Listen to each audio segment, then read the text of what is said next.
What's up, everybody? Welcome to the Woodward Bet Show here on the Woodward Sports Network. I'm G Risen. Got my boy Easy here with me today behind the glass. Everybody's got the time off today, but Easy, we're the two hardest working guys around here, it appears. I saw you on the earlier show, and here you are again today. You are the Don Kelly of the Woodward Sports, can play any position. So what's going on, Easy? Nothing, man. Just been a crazy day around here. We're running thin. We're kind of like the Pistons roster as it is right now. We got the backups in everywhere. Yeah, I mean, that seems to be the theme in all the sports here, especially football here recently.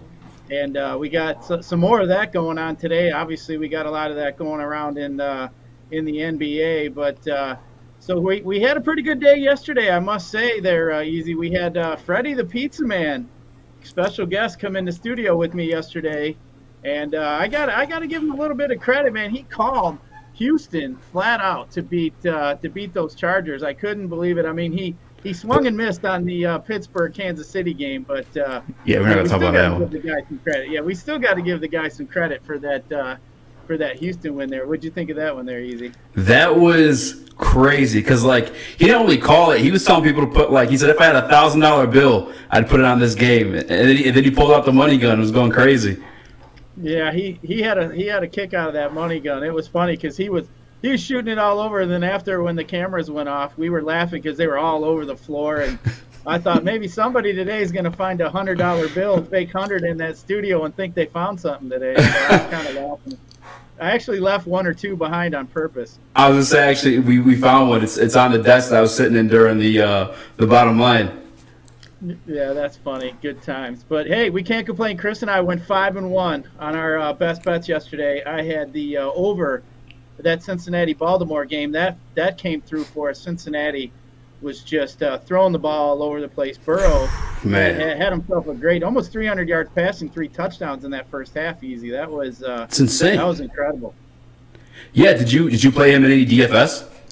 I had him on one team. It was a small team, but it wasn't my main team. I got suckered into playing. I thought Jalen Hurts would have a better day than he did, but yeah, if you played Burrow, you had to have Higgins yesterday. That guy was incredible, 35-some points, something like that. But yeah, all those Cincinnati guys were a must if you were going to be at the top of any kind of tournaments. But yeah, another fun day of football. But man, these COVID issues here, with watering it down, and now Easy, I hear today that Central Michigan's looking for a replacement to play them in the bowl game. Apparently, they're going to be without an opponent over there in that I think it's a Sun Bowl or something like that. Yeah, it's funny enough too, because have you heard Terry Foster's story about the Sun Bowl yet? No, I had not. Oh man, it's a story for another day because I know you gotta get going to get the show live here, but it's one for the books. He said when he covered it when Michigan State was there, I think it was '98, that the orchestrator or the head of the bowl game, they gave all the journalists. I don't know what to call them. I don't want to use the word escort, but companions, I guess, for the weekend. There you go. It's a fun one. I'll have to send you the clip one day. Terry's always got some good stories. Whenever he's holding shop around the studio there, Easy, and he's talking stories, I usually try to get a little closer so I can hear it because I like hearing these old wise tales that, and I'm sure Terry's got a few of them in his chest of stories. But yeah, another one that I heard yesterday, Easy, was did you hear about Mario Lemieux? So Mario Lemieux, way back, Pittsburgh had gone bankrupt, the Pittsburgh Penguins, and they owed him $26 million.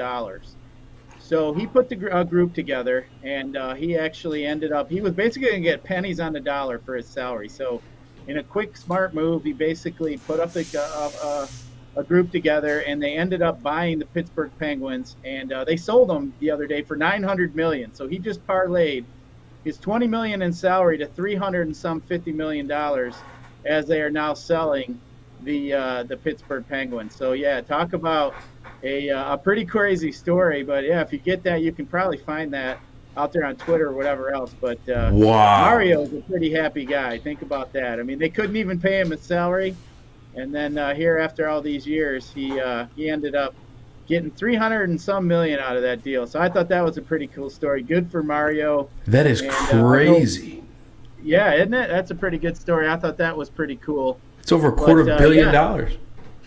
Yeah, almost. I don't know who they sold them to. I didn't quite see that, but I think it was a group with the Fenway Group or something like that. Ended up buying them something. I think they own part of the soccer team and somebody else. But I thought that was pretty cool. Merry Christmas to him. Yeah, absolutely. So, did you watch all the games yesterday, Easy? I know. Did you get to watch any? Did you see that Lions game at all? What'd you think of the ending of that Lions game? I thought they were going to pull it out. Yeah, I thought they were going to win too. I actually put money line on them, which I should know better, especially from learning from you guys. That if I think they're going to win, but I'm not sure, I should play the points. I should have did that, and I would have got some money then. But I get greedy, man, when I see those pluses and the odds. The more money you can make, you're just like, well, I think it's going to happen anyway. But it was close, man. And honestly, kudos to Dan Campbell and his entire coaching staff, honestly, because without their starting quarterback, without their starting running back, without two of the starting receivers, which is already thin to begin the season, you know what I'm saying? And then you have all the injuries on the defensive side of the ball. Oh, yeah, forget their Pro Bowl, possibly the best center in the NFL. Frank Ragnow was out, too. It's just crazy that they even had a chance to win that game and to do a lot of the stuff they've done this year, honestly. Yeah, one of my best bets on the show yesterday, I actually called the Lions to cover the spread yesterday. I mean, Lions have been one of the best teams to cover the spread. I didn't think Atlanta had it in them to beat them by that much. But, yeah, kudos to Campbell. I'll give him credit. He has kept that team together. They do seem to play for him.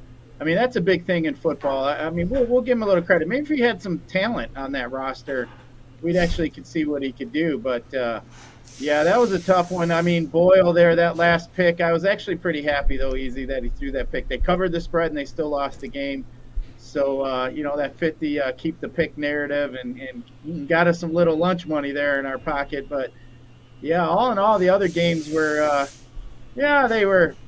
they went according to plan. That Baltimore Bengals game, like I said, I had called that to go over. That one went over. I know one of Chris's other best bets, he had Cincinnati to cover. They obviously covered there. And then he had Buffalo to came down the wire almost. Yeah, to put a stump. Buffalo there, we've been calling that all week. We had a feeling that New England was going to be in for it. I mean, they done kicked that barrel too hard there a couple weeks before when they ran all over Buffalo. They were focused. They were ready for that game. And they absolutely just stomped them. Did you see Diggs after he scored a touchdown? He told them crowd, you, yeah, you, and then he said, shut the F up. What about Chicago beating Seattle? What was your take on that one? You know what? I actually did take the points in Seattle. I don't think Seattle is good enough to give anybody any kind of points. I thought Montgomery would run all over them. But, hey, that was a pretty good comeback.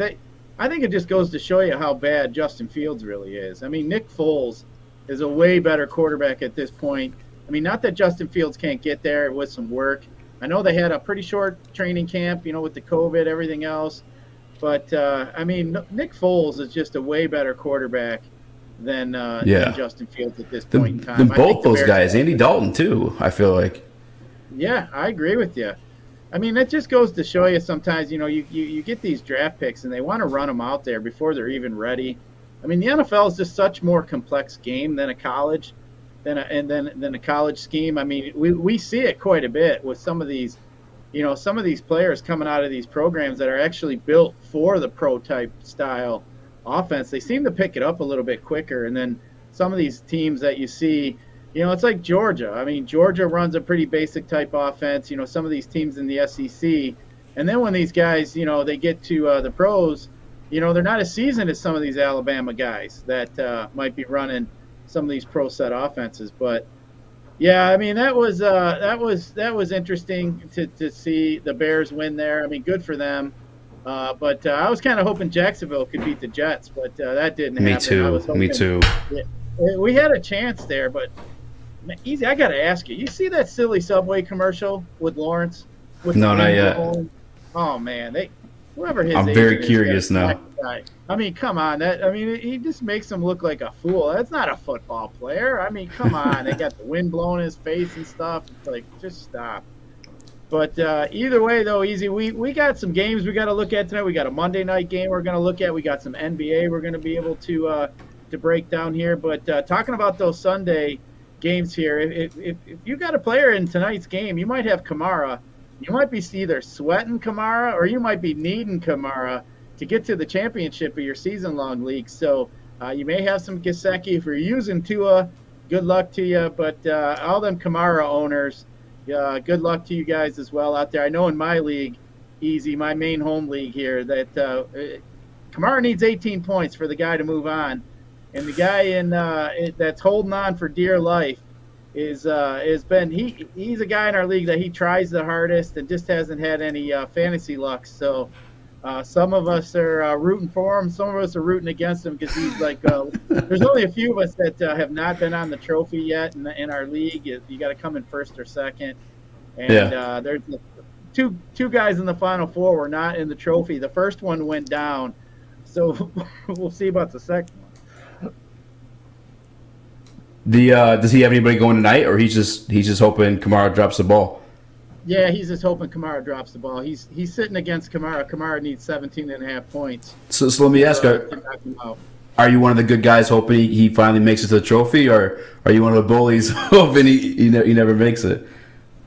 Well, now you put me on the spot there, Easy. I'm going to have to say that I'm rooting against him, to be honest with you. It is way more funny when he doesn't make it, to be fair. I agree. We need a narrative, right? But I mean, he's a guy that every week you wake up, you got 5 trade offers in your inbox from him. Oh. He plays harder than anybody in our league. But I love to root against those guys then. Yeah. I mean, he's a great guy. He's one of my best friends. Everybody in the league is one of my good friends. But the deal is, hey, it's still competition. And if he wins, I'll be the first one to call or text him and congratulate him. But I don't know if we should do it early. You shouldn't be happy getting there. You need to be happy to win that championship instead of just getting there. That's not as much fun.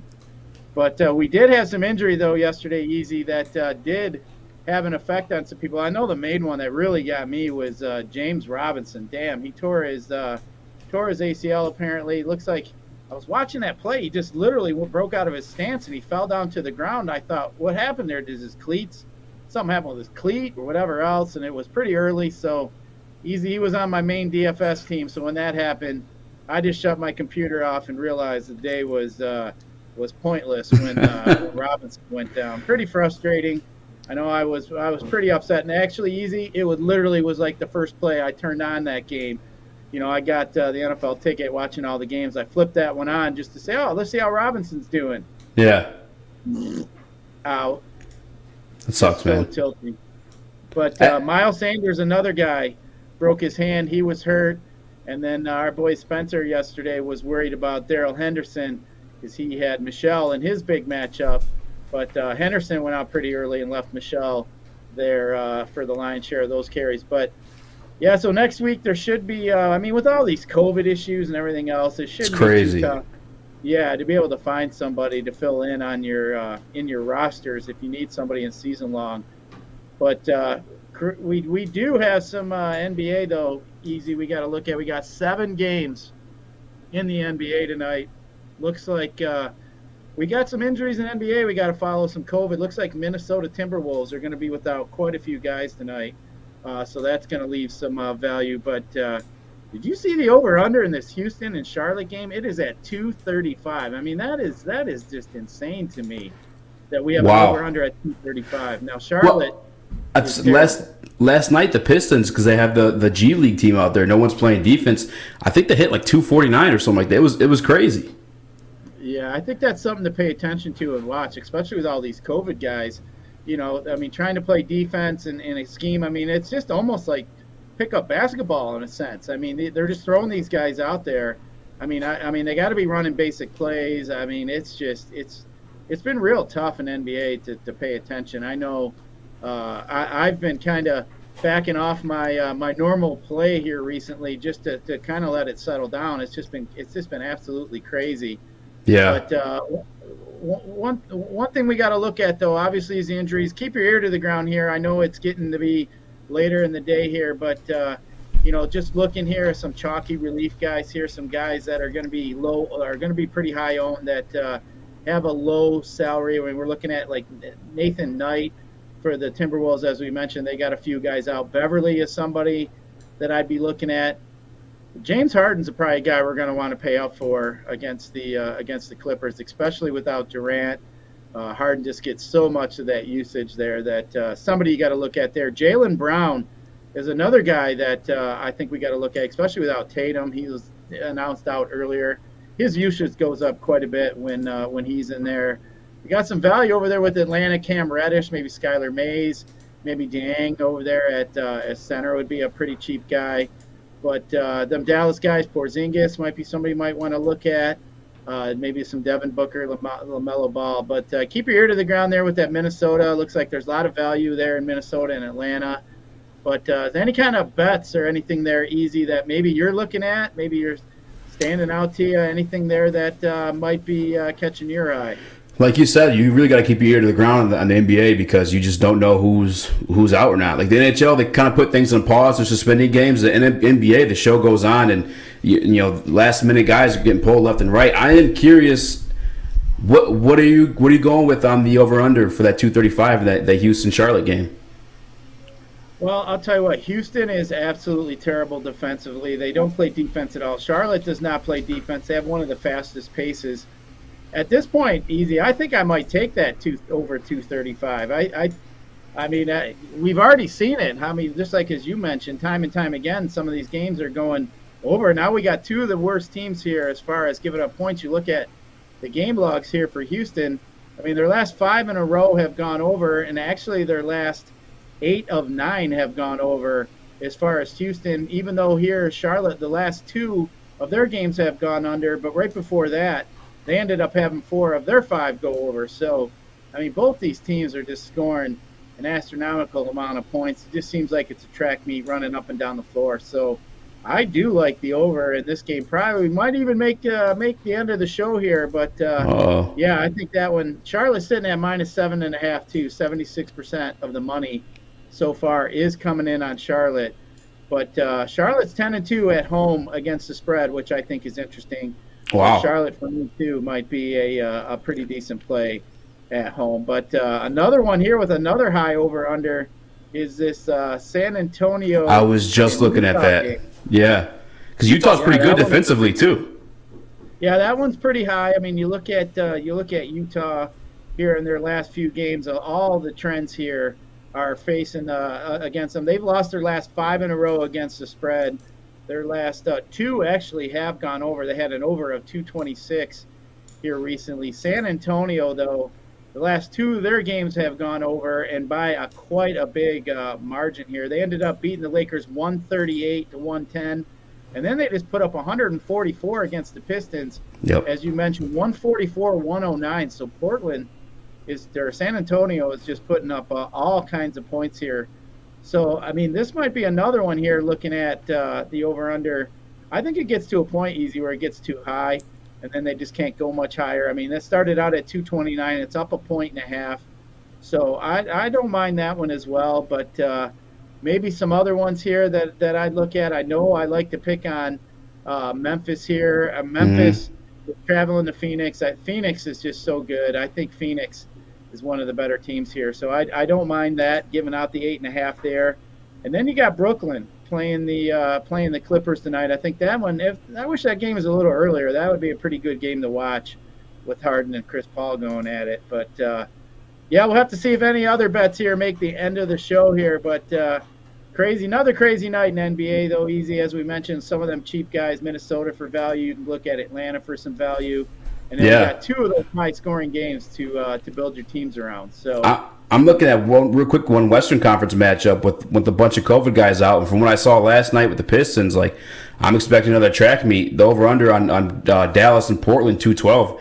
Damian Lillard's out, C.J. McCollum's out, and Luka Doncic is out. I mean, those are the guys you want in there. And like I said, these young, experienced guys, they usually hit the over because no one's playing defense, like you said. It's like, remember those All-Star weekend when they have like the young teams play, the sophomores and the freshmen or whatever, and the score would always drive up to like 1-6, some crazy astronomical numbers. So like when I see a lot of COVID outs and my experience last night with the Pistons over under, like I might take the over on that 212.5 with between Dallas and Portland.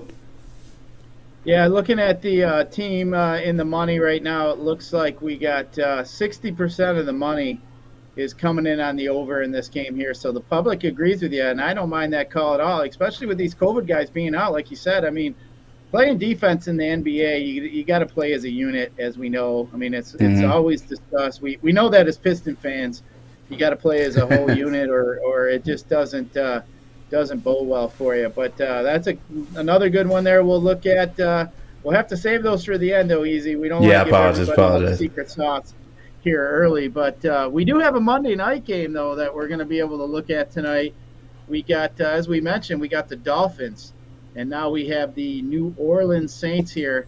Man, I'll tell you what, the Dolphins start out 1-7, rattled off 6 in a row, and now they got themselves some playoff contention. So they're both 7-7 sitting here, right outside the playoff contention. Whoever wins is going to be tied for that bottom playoff spot. And I'll tell you what, I don't think anybody in the NFC wants to see a healthier New Orleans team, especially coming off that shutout of Tom Brady the first time in 15 years. I mean, that was quite impressive. But just kind of looking too here, I mean, New Orleans, now we got, talk about COVID, now we got a guy, Ian Book. Do you know he's the all-time win leader at Notre Dame, 35-3. So Ian Book is going to make it out here tonight for New Orleans. So, man, I don't know, man. I think this has got Kamara written all over it tonight, if you ask me. I think they're going to put Kamara in the Wildcat quite a bit. So I think you're going to see some Alvin Kamara touching that ball quite a bit, more so than he would in the past. But what do you think of this game here so far, Easy? Is you got anything that you're leaning on, anything that's standing out to you here?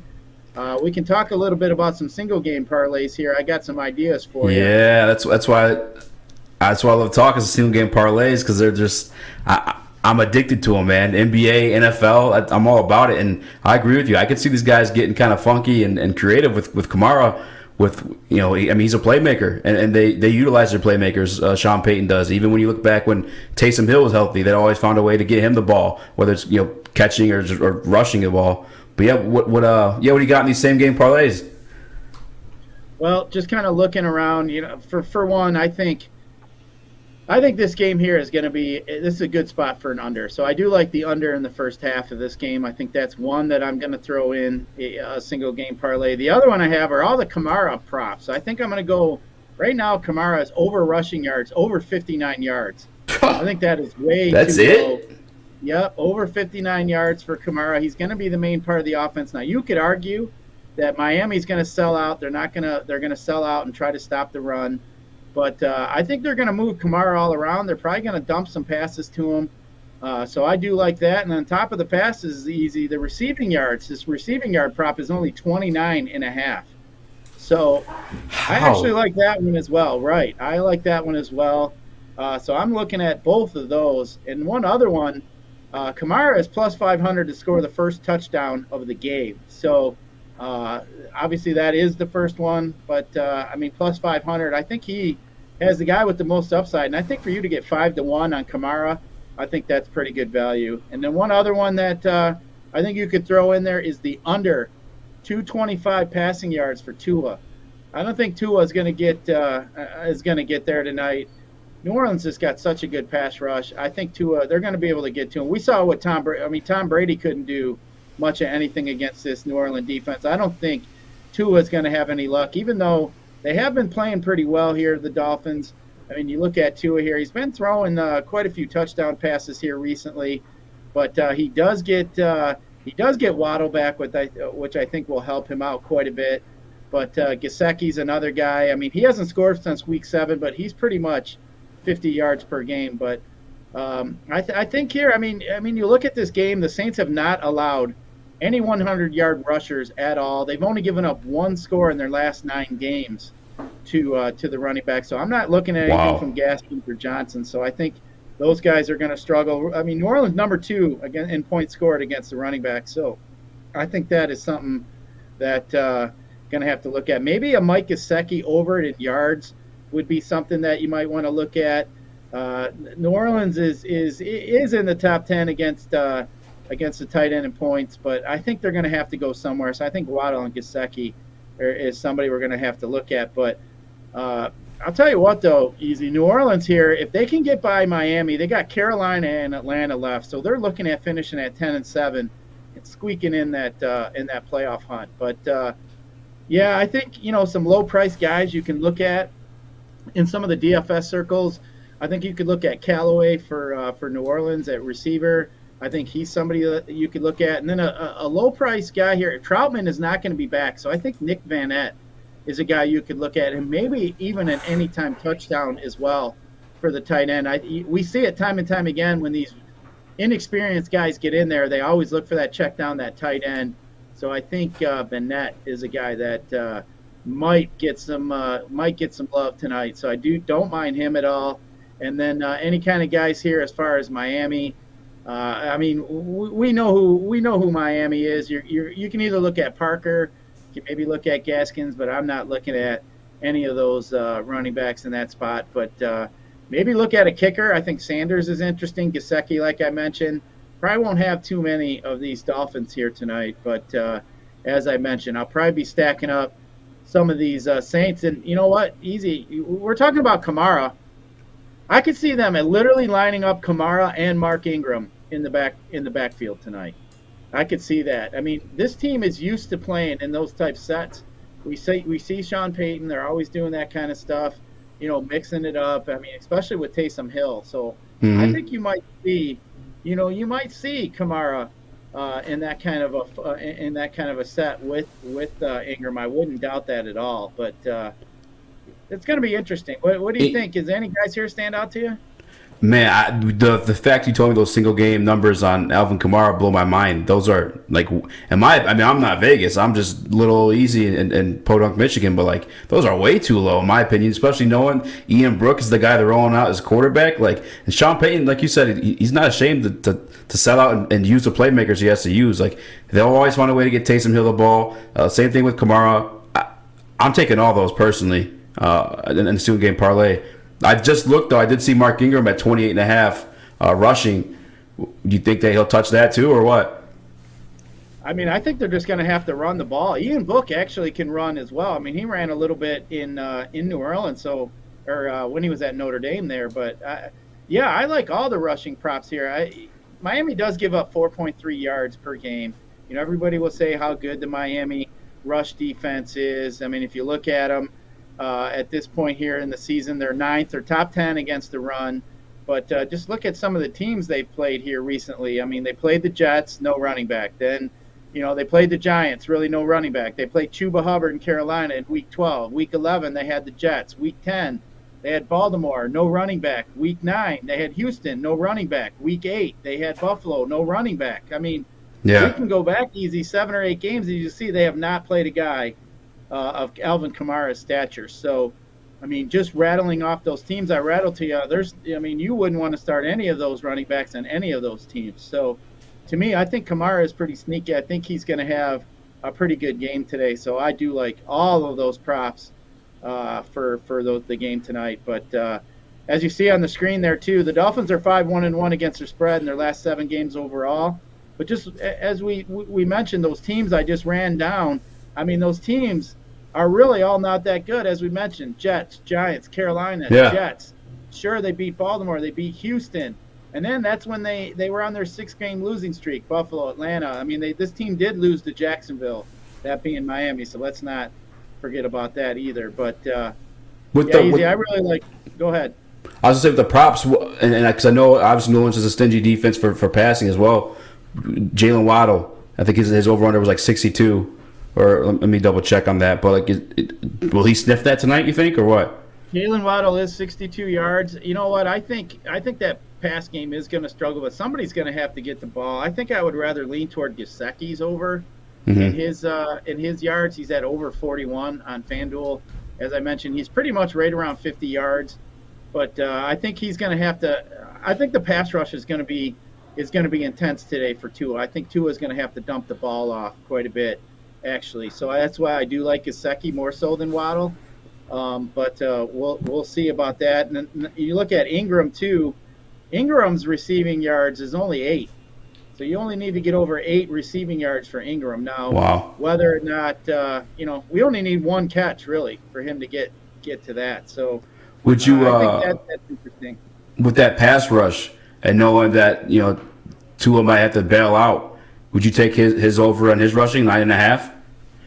Would you stay away from that? That's interesting. I think New Orleans is going to have him scrambling around. Yeah, I don't mind that at all. The only bad thing is, New Orleans is just so stingy defensively. I think, if anything, I'm going to probably side toward the overs for some of these New Orleans guys, and I'm going to probably side toward some of the unders for Miami. So, like I said, I do like the under 230 in passing yards for Tua. It's actually at 230.5 right now on FanDuel. I think he's going to go under that. And then the passing touchdowns for Tua is at under 1.5 minus 130. I like that one too. But so just kind of give you some ideas. Any kind of anytime touchdown scores today, Alvin Kamara is plus 115. I think Alvin Kamara is going to score a touchdown today. Yeah, I'll take 2 of those with the side of fries. Yeah, exactly. And then Mark Ingram's plus 440 to score a touchdown. Now, we did see them split carries last week when he came back, so I think that's interesting. I think at that plus 440, I think you may see him get one there. And then, as I mentioned, that Vanette, he's at plus 500 for them. But Jalen Waddle plus 210, Gaskins plus 195. Not really a fan of that. Gesicki is plus 360 to score an anytime touchdown. But, interesting game we have tonight, winding down here in the season, as I said. Alvin Kamara is the guy I'm looking at. Right now we got New Orleans getting 3 points, over under 38. Money line is plus 135 on New Orleans. But easy. I think it's getting to be that time of the show here that we're going to have to give out a couple best picks tonight. So Chris and I are 5-1, even though our special guest, he did call Houston yesterday, which we got to give Freddie the Pizza Man some credit. He did have Pittsburgh as his best bet. The Oilers, he called them. Yeah, he called them the Oilers. I love that. I do like that. I mean, reminds me of them old days of football. But so easy. What do we got here? I'm going to let you go first. What do you got? Just give us a best bet. Give us 1 or 2. What you looking at? And then I'll give a couple to the people here myself. I kind of tipped my hat earlier, but I'm definitely going to capitalize on that Dallas-Portland over at 212.5.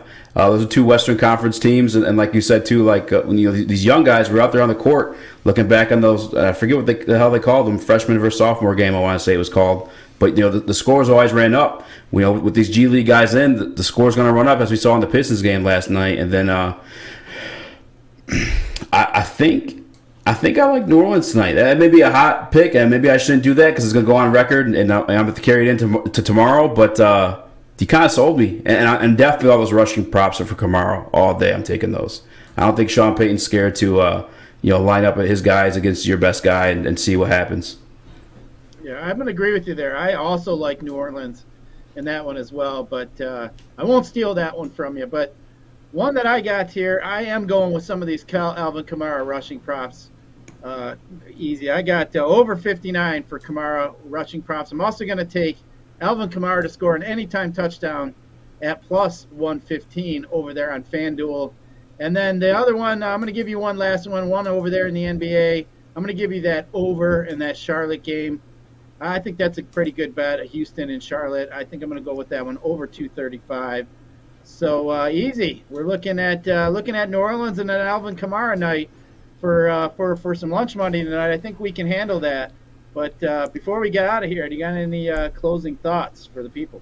Nah, I just want to appreciate you for giving me the opportunity to hop on your show. I love what you guys are doing. I'm new to gambling. Everything I've learned has been through you and Chris and Beastie as well. I've been cleaning up on NBA this year up until this COVID stuff, man. So everything I have learned has been from you and Prince. So I appreciate you guys. And then, of course, if you guys want to hear me talk regular sports, all this week I'm filling in for our guy Braylon. I'll be the lighter-skinned black guy on the on the right side of the desk this time, and we'll be there till Thursday. You did a great job today on BDE Energy today. I chimed in a little bit there today. I got a chance to see you guys. You guys nailed it. You guys did a really good job, you and Nick. So hopefully you guys continue to nail it throughout the week. I mean, those are big shoes to fill. I mean, Braylon and Ryan. Yeah, they're great. That's our flagship show here at Woodward Sports. So make sure you guys check out that today. Easy, we appreciate you getting in there with us. Hopefully you guys get in there and get a part of our best bets today. Make sure you get over there, hit that like button, hit that subscribe button. Check us out on Spotify. But for Easy, I'm G Rising. We'll catch you tomorrow. We out. Ooh.